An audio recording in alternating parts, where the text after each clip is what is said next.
Hi guys, I got this flash of insight that this would be a good time to talk about love, and in particular self-love, which is so prismatic, so colorful, with so many different hues and forms it can take. And love is really adaptation, actually. It's adaptable. I'm going to talk more about this, but let's just bring in the concepts of love as being something that is a medicine, that is healing to what we need, to our situation. So often we're following the opposite of love, the fear, the pain.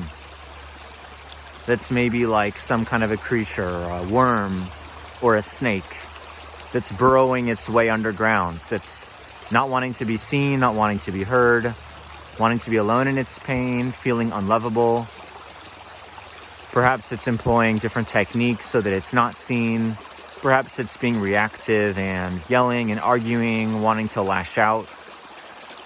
Perhaps it's feeling guilty or shamed. These are all different forms that not love can take, that anti-love can take. And then love comes in, which is the opposite to that. It's the complement. And love is going to do what it needs to do in that situation. And so what I'm going to say here can apply to you being a loving force, a loving pillar, opposite another person in your life who's demonstrating the opposite of love. But this can also be, and often is, a way to think about love that you apply towards yourself, towards other parts of you that are feeling a lack of love, that are feeling fear, that are in pain and suffering. And of course we are by the beautiful creek here. Let's take that in.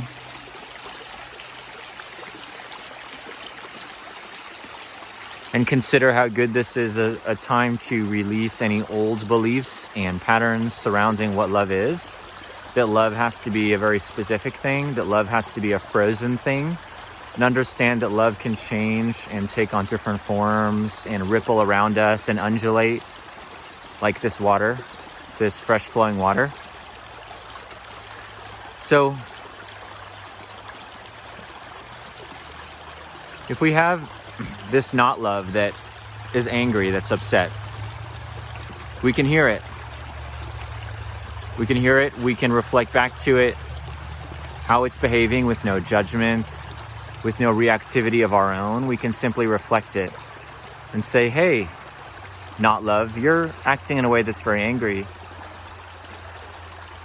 You're acting in a way that suggests you're trying to change something, because anger wants to change things. I'm curious, what do you want to change? What do you want to change, anger? And then we provide a curious kind of love. We provide a caring kind of love. We let the anger be. We show interest in it. We understand, of course, conceptually that anger makes a lot of sense. That anger, like I said, is about wanting to change or modify situations, to change the way other people are treating us, to change the way we're treating ourselves. So anger has very much a rightful place. But that doesn't mean it's the end of the story, because we want to know about the anger. And we want the anger to feel that it's okay to feel angry. Say that there's a sadness, a not love, an opposite love, an anti-love, a feeling sad, a feeling dejected, a feeling left out or excluded to something. And we can say, hey, sadness, I see you're not doing so well. I see you're struggling. Why? Why aren't you feeling so good right now? Did something happen? What do you believe about yourself? What did people make you believe about yourself? And we show the curiosity again of that non-judgment. And because anger is a bit different from sadness and sadness from anger, this time we might want to hold the sadness in a bit of a different way. We might want to nurture the sadness in a different way than we did the anger.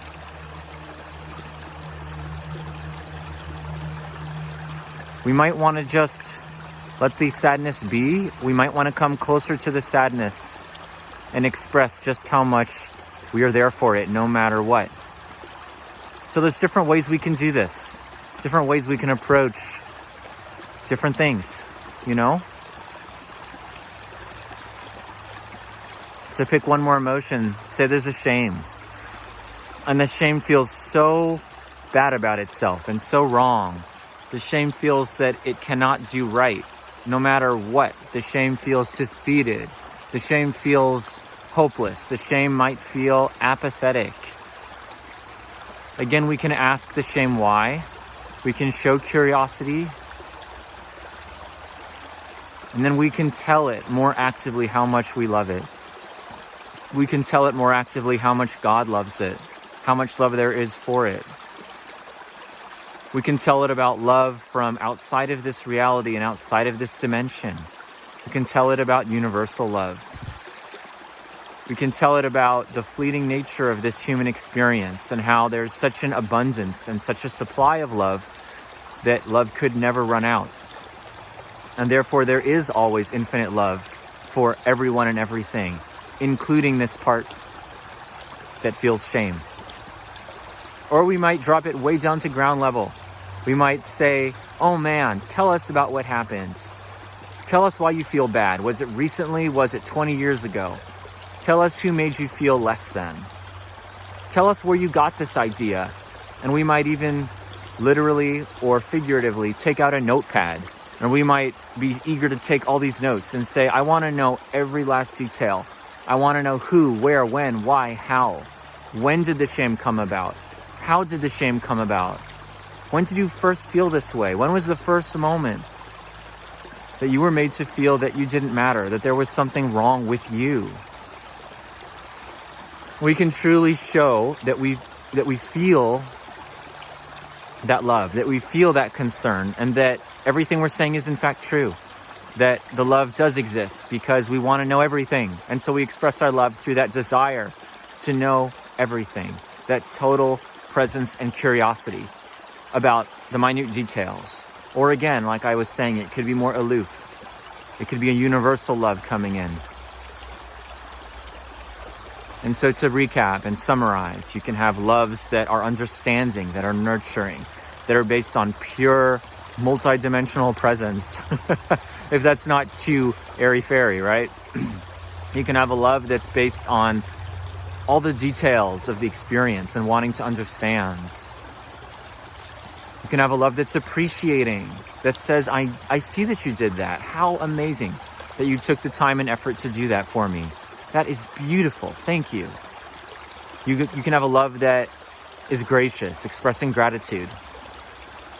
You can have a love that loves enough to keep away and to give space and to say, that's one we didn't talk about, but a love that says, yeah, I see that. You need time. You need time. Totally. As much time as you need. I'll give it to you. No problem at all. Right? We can have a love that gives time and space and distance. We can have a love that rushes forward. These are all the kinds of love and more and more. Tell me if there's other loves that you've found or discovered. Other loves you've shown to other people. Other loves that you've shown to parts of yourself, or other loves that other people have shown to you. Feel free to let me know. I'd love to hear about all of that.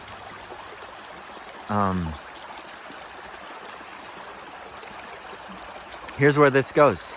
The more we practice this and get better at it, and remember these colors of love, these shades of love, what happens is we remember how to be the pillar of light. And the pillar of light is prismatic because it can divide and separate, still being its own true essence, but taking on any color necessary, like pure white light passing through a prism. And I'm sure you've seen when light passes through a prism, it separates into the 7 colors in this reality: red, orange, yellow, blue, green, blue, indigo, violet, right? And we can think of that as showing all these different types of love. So we remember how the love of infinite light separates and becomes what is needed. So in this reality, light comes in, passes through a prism, and like a rainbow, that love can become any type of love. The nurturing, the space, the closeness, the curiosity, the presence. So often from the heart, but it could be a slightly more mental love if it's asking questions, if it's trying to understand intellectually, that's loving. Could be a very grounded and embodied love that simply wants to show how earthy it is and how much it brings earth into the picture, like a big, warm, enveloping hug. That's a very earthy love. A love of sensuality, a love of the senses, maybe a sacral love, right? An orangey love, a love that involves food or pleasure or play. How beautiful is that, right? So these are different loves we can include. I hadn't even said a playful love before, but love can totally be playful. So I encourage you to think about all these types of love. I encourage you to understand this. And when we bring that pillar of light back in, and we remember how much it can mutate, in our different practices of sitting with ourselves, of feeling our feelings, of going into them, and of course, being that support for other people when we need to be, we will be amazed at how many different forms our love can take. We will be amazed at how we just intuitively, instinctively move in for a hug, give a little space, ask the right questions, make the right kind of eye contact. Even with the inside, we could say that there's a form of eye contact we can make with our inner child or with a different part of ourselves, right? An inner eye contact, let's say. We will just know how to do all of those things. And this voice inside that has felt unloved, that has felt invisible, that has wanted to hide, that's wanted to fight back, what have you, that voice or that other person, it's like they're going to run out of reasons to feel that way. They're going to run out of reasons to feel unloved. No longer will they be able to say, oh, I'm not good enough. No longer will they be able to say, oh, no one really understands me. No one gets me. No one knows what really happens. No one cares what really happens. No one wants to know the truth. Nobody truly wants to see me. No one knows what it could be like to be me. Nobody knows what it feels like to be me. Nobody knows how much I hate being alive. Nobody knows how much I hate. Nobody knows all these secrets about me. Nobody knows about my relationships, my fears, my whatever. We could go on this tangent forever. It's important, right? But that voice that says and thinks and feels all those things, consciously, unconsciously, whatever, it's going to lose its ability to build those walls. It's going to lose its ability to feel unseen and unheard. It's going to lose its ability to say, oh, well, I guess it's not worth it, is it? I guess life isn't worth it. I guess trying isn't worth it. I guess people aren't worth it. It's going to lose its ability to do that. Because there you are, saying, actually, I'm totally available to meet those needs. I'm totally available to hear, to listen, to lean in, to move away. I'm totally present. I'm totally curious. I'm totally willing to bring out the games, the fun, to dance and to sing, to paint, to pick up a ball and throw it and start a game of something, you know? To move, to feel how good it is to be in my body, to help you learn to be in your body again. I'm totally willing to do all that and more for you. You know, you can say that. And the more you keep saying those things, you actually show what love is. You show that it's not fixed and rigid. It's not just one thing. And as beautiful as it is to be this amazing sense of fixed presence, to be able to give a hug, to be able to listen and nod and listen and nod, those are all lovely. But maybe that anti-love on the other side of the table needs something else.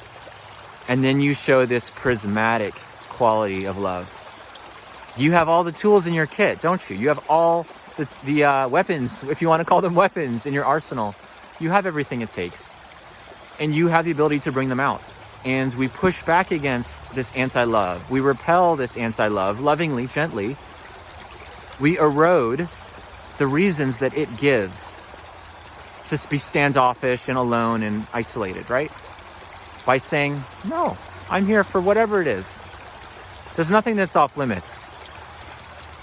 And of course, again, it doesn't mean that you're able in every moment to meet every need of everyone and everything, right? That's not what this is about. But this is about showing that you have the light inside you that can understand all those different types of love. So even if there's a need from somebody that you can't meet in a given moment, you know exactly how to help them anyway. Or you know exactly how to help yourself in that moment. And actually, sneak peek, the more you practice this, you won't really need to align with people and experiences where there's absolutely nothing you can do. There's always going to be some way in which simply you feeling that love and embracing that love itself is enough to create a difference. Okay? So I hope I left you with something valuable. I really feel that I have. And get out there or get inside and good luck practicing the prismatic art of love.